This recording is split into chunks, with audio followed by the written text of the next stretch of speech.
I'm joined today with the Managing Director of the International Monetary Fund here in Washington, D.C., Ms. Kristalina Georgieva. Ms. Georgieva took over from the IMF in October 2019, just a few months before the COVID-19 crisis hit. And after taking over and the COVID-19 crisis hit, she has provided some assistance to countries around the world, especially in sub-Saharan Africa. And today we are going to be discussing the situation in sub-Saharan Africa. Thank you for joining us, Managing Director. Thank you very much for inviting me. Yeah, so this crisis has been going on now for a year, since March last year to March 2021. Where do we stand now in Africa? We have been all hit hard by the health crisis and the tremendous suffering it has caused to people, and the economic crisis that the pandemic triggered. Africa was not spared. Last year, the economy of sub-Saharan Africa contracted by 2.6%, first time in decades. And for this year, we project growth of around 3.2%. This is way below what we project for the world as a whole, 5.5%. What it means is that businesses in Africa, people in Africa are taking a fairly severe hit. We need to recognize that African governments acted swiftly. It could have been much, much worse. And people adjusted to living with the pandemic, functioning with the pandemic still around us, taking all the precautionary measures they could. Why has Africa been so severely hit, despite the fact that it has a youthful population, and in relative terms, the loss of life, although significant, is below what we see in many advanced economies?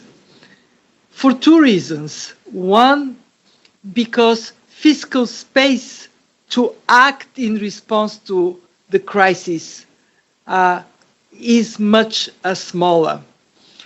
On average, advanced economies have deployed 24% of GDP to protect their people and their businesses.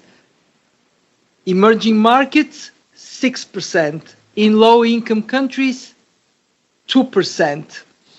And it is 2% of a much smaller GDP than in the rich world. So fewer, tighter resources to respond. And secondly, we have to recognize that there is still work to be done to build strong macroeconomic fundamentals in some parts of Africa. And on top of it, there are countries that are in much more difficult place because of conflicts or because of natural disasters. So what do we do in this environment? Well, first and foremost, it is so important to continue to build strong fundamentals, vibrant and effective governance, and then make sure that obstacles for private sector to invest, to create jobs, that obstacles are removed. That measures that have been taken in this crisis for social protection, including some fabulous innovations like we have in many countries, the use of digital technology to reach out to people, to the most vulnerable people, that these innovations are put in systemic way and up to scale, so future shocks are less painful.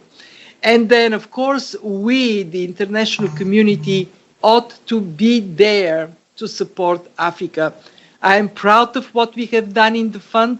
So far, we have provided $17.5 billion of lending. This is 13 times more than what we would do on an average year. And we are ready to continue to do our part.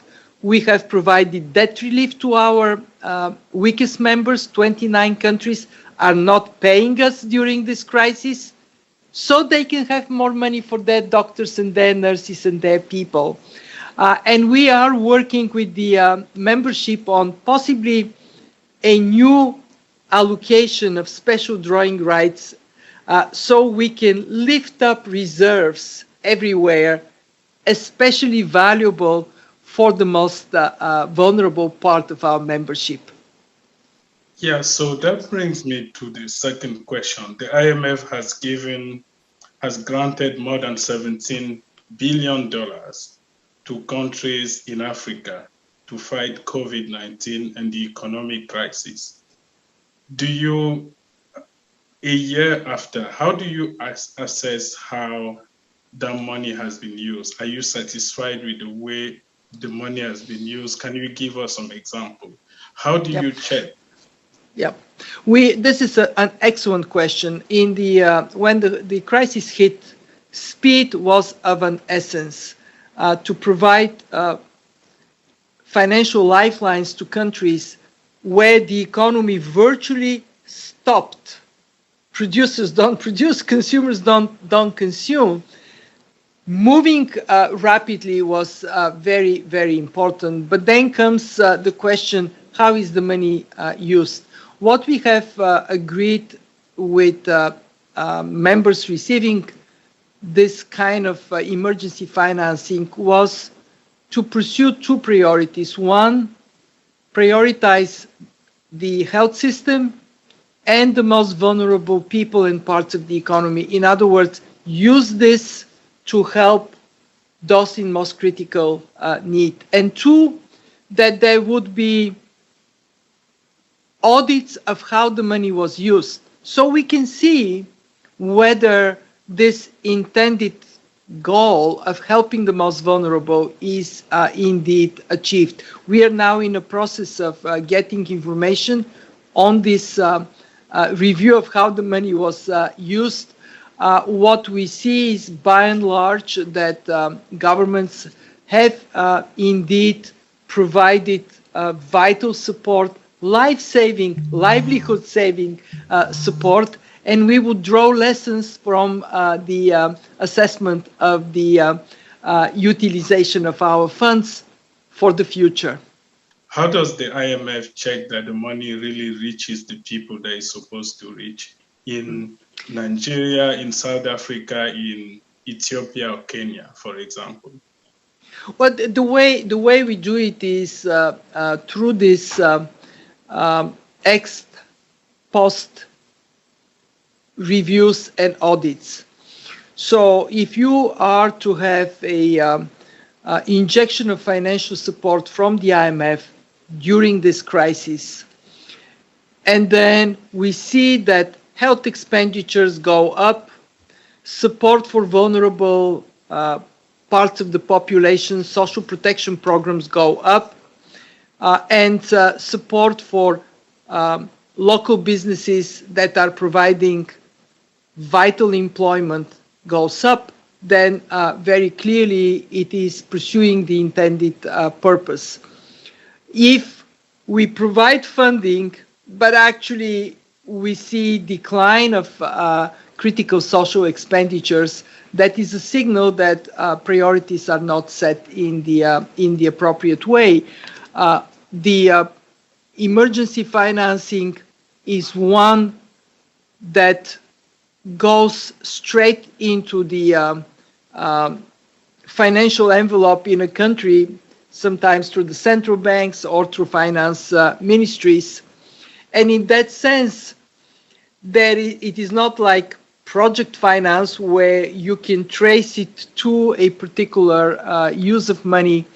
The way to see the value of the money is whether or not support is being provided as intended. We also include two very important measures. Before we disburse the money, we ascertain whether the financial management is appropriate. In other words, are there checks and balances of the use of public money?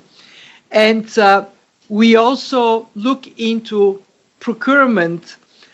Is public procurement transparent? Is it clear who is being contracted and why, on what basis? So in that sense, we use the financing to strengthen the financial management and accountability frameworks in countries we support. So that is what we do across all the recipients of emergency financing from the fund. When you say Kenya, that's what we do in Kenya. South Africa, this is what we do in South Africa. This is the approach we apply across the board in the membership. And thank you. At the beginning of the crisis last year, you used to say countries should spend the money but keep the receipt. Are you concerned about debt sustainability? We have seen that many countries stepped into this crisis with debt levels already being high. About 40% of the countries that are in the group of low income were in debt distress before this crisis. And obviously, during the crisis, the situation has worsened. This is why already in April last year, David Malpass, the president of the World Bank, and myself called for debt service suspension. It was adopted by the G20, and as a result, some 7 billion that would have been paid have been delayed, postponed for post-crisis repayment. But that is not enough. Countries that are already in debt distress, where that is unsustainable, may not benefit sufficiently from postponement of repayments. In other words, you cannot kick the can down the road if the can is too heavy. So for these countries, what we are pursuing is another initiative that we supported, the so-called common framework to dealing with debt issues of the G20, which leads to case-by-case assessment of debt unsustainability. In other words, when debt levels are too high, with fund program to support reprofiling, restructuring, reduction of the debt. Currently, we have 3 countries in Africa that have asked for treatment under the common framework. These are Chad, Zambia, and Ethiopia. And in all 3 countries, we are engaged to seek implementation of this joint agreement from both public sector and the private sector to bring unsustainable debt down to sustainable level. And our message is very straightforward. Act early. The sooner we address unsustainable debt, the better for the debtor, for the country that owns the money, but also for the creditors, because then the sooner the country would be able to service that because of restructuring appropriately done for the conditions of this country. What will you say to countries, to those who say African countries are paid enough and you should go for debt cancellation at once instead of trying to postpone it, delay it, because eventually they will end up paying the same loans? Well, the question of debt cancellation is an appropriate question when a country is truly in a position of such high debt distress that shrinking the debt burden is the only way forward. But there are countries that are saying we worked very hard to have access to markets. Do not force us to lose this access. And in fact, I did get letters from some of the leaders of countries that are saying exactly that. We do not want to be painted with a broad brush because we want to continue to access markets and to be attractive for investments once conditions in the world economy improve. I do believe that action on debt reduction, when appropriate, is a must, but also that we should not create moral hazard by writing off debts without appropriate, careful analysis as to why the debt level is what it is and what steps can be taken to bring that to sustainability. And actually, we also have to remember that the world has changed dramatically since the days when we had HIPC, when we had a massive debt cancellation, when the creditors were a small number of countries, they can all fit in one room. Today we have very diverse picture, which is actually a good thing. It means countries have more choices to tap into resources for their own development. But it makes it very difficult to get to a point when everybody can agree on a particular course of action that is uniform and universal. And that is why we are thinking of this case-by-case approach where the concrete creditors of a concrete country can be brought for a concrete plan of action for that country. Yeah, thank you for that. The crisis is not over. We still have, as you said, the economy of countries in sub-Saharan Africa especially has contracted. And people are still suffering. Mm-hmm. Businesses are still closed, and even businesses that have opened have not gone back to the pre-pandemic level. Mm-hmm. And we also have people are not traveling, tourism is not generating any income. Is the IMF thinking about a second round of financial assistance to African countries? It is a very important point you're bringing, that within countries and across countries, there is a great divergence as to how the crisis impacts you and what is your path forward. There are parts of the economy everywhere, including in Africa, that are actually functioning relatively well. The digital economy, the non-contact dependent sectors, but there are big chunks of the economy and parts of the population that are affected very severely. And that divergence within countries can be a source of unrest unless it is addressed. And that divergence across countries, some countries doing better than others, can be a source of instability. And that is why we are looking into ways in which we can continue to support Africa in this second recovery stage of this crisis.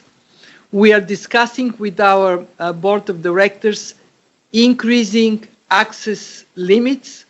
So countries that have benefited from emergency financing, should they need more funding for the recovery, they can still come back to the fund.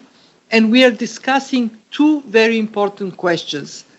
How to build more concessional lending capacity at the fund so we can support our members in need with better conditions than the general allocation of fund resources provides.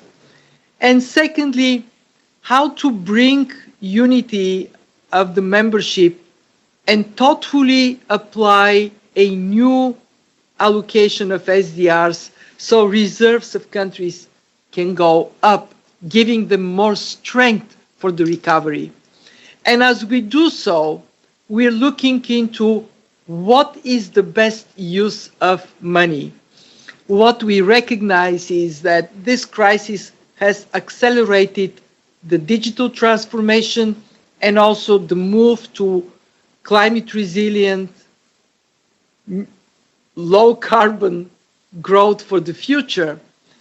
We genuinely believe that Africa should take advantage of transformation and leap forward, especially in terms of digitalizing the economies. And we know, our research says, if we increase access to the internet by 10% in Africa, this would boost growth by 4%. I mean, that's a tremendously attractive opportunity. So we want to give countries more fiscal space so they don't miss on that transformation. But that would be only successful if countries do their part as well.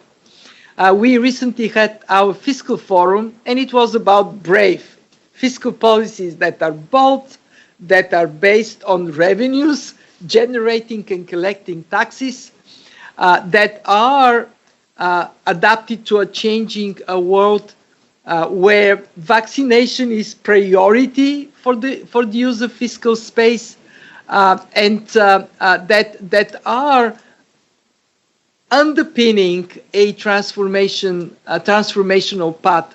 So what we want to see is not just in our funding, but in our policy engagements, our policy advice, our capacity development, being part of this exciting opportunity to use crisis in a way that underpins a better future. Yeah, and talking about digitization or digitalization of economies in Africa, you know, is happening here in the US. People work from home, people work remotely, and people learn from home.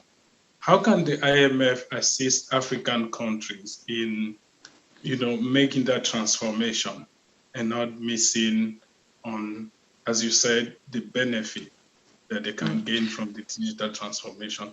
Will you grant money, how will it work? The number one priority is to make the business environment conducive for private sector to invest in digitalization. Most countries that are successful in taking advantage of the digital economy do it primarily with private sector investing and then getting the returns on this investment. We also want to see policies of governments to be encouraging a rapid transition to digital governing. E-government is the best way to also put power in the hands of the citizens, because e-government means that every penny the government gets and spends, you can see it, where it comes from, where it goes. And we also believe that as we create fiscal space by providing financing to countries, that fiscal space has to be used wisely for this transformation. We have been telling countries, what is the best investment you can make? It is in your people. When they are educated, healthy, and they are protected in a moment of shock with good social safety nets, they are more resilient. This is your best asset for productivity and for growth. So what we want is to see in government spending appropriate attention given to investing in people. And of course, the fund is a transmission line of knowledge. We help countries learn from each other. Something that works in one place then can be transmitted and applied in another place. I'll give you one example. Togo has a program, it's called Novisi, it is cash transfer program based on digitalization. Many countries are looking into how they can do the same thing. What we want is to see the fund to be that space for learning in the policy arena that makes advancements in one place grow legs and go and be applied in another. Are you concerned about the situation in Ethiopia? How do you think the crisis there, especially in Tigray region in northern Ethiopia, will affect the economy in 2021?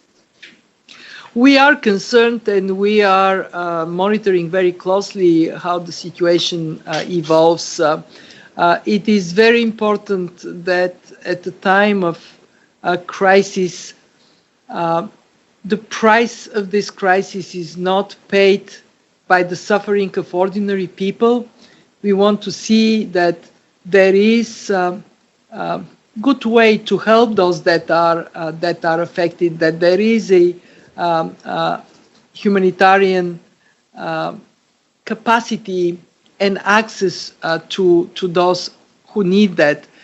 We are also monitoring carefully what is the impact on the economy, and are there to provide our best advice in a situation like this, so the country can overcome this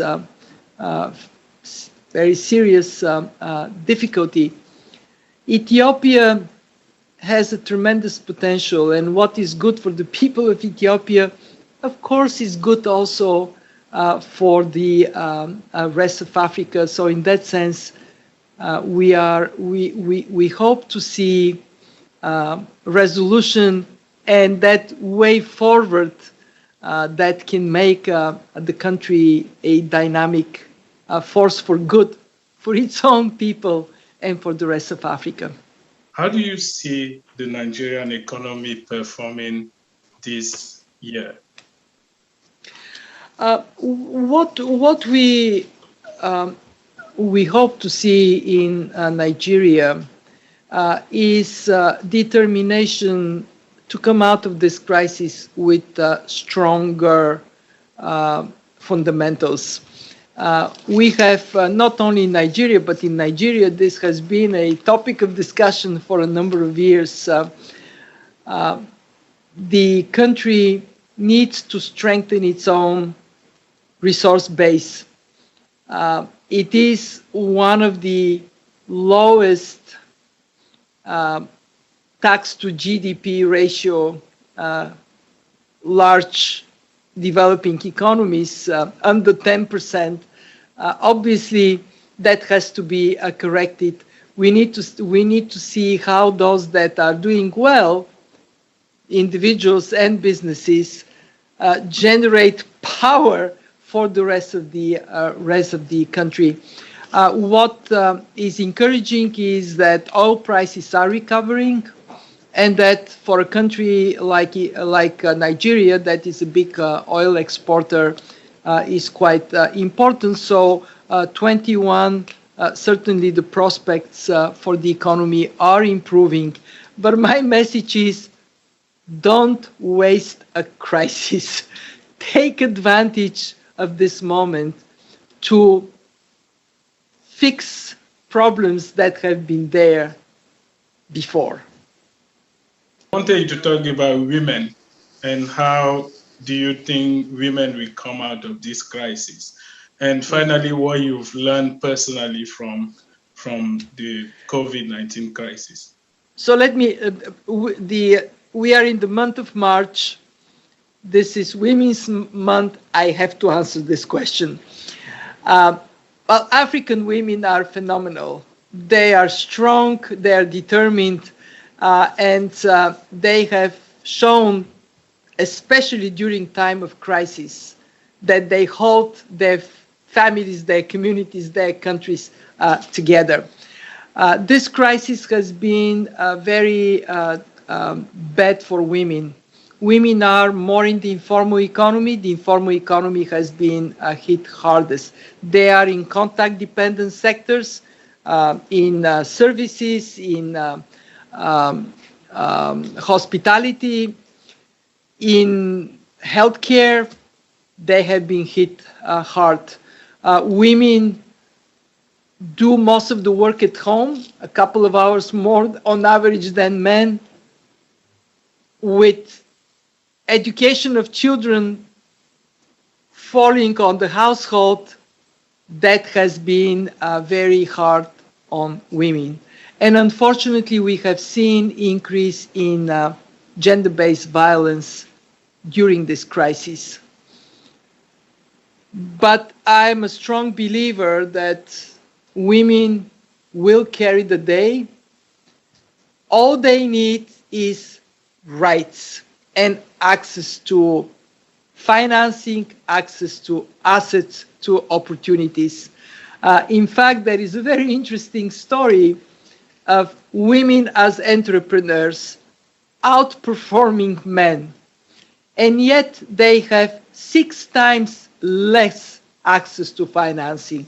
So open up space for women and they would carry you forward. Great for them, great for Africa.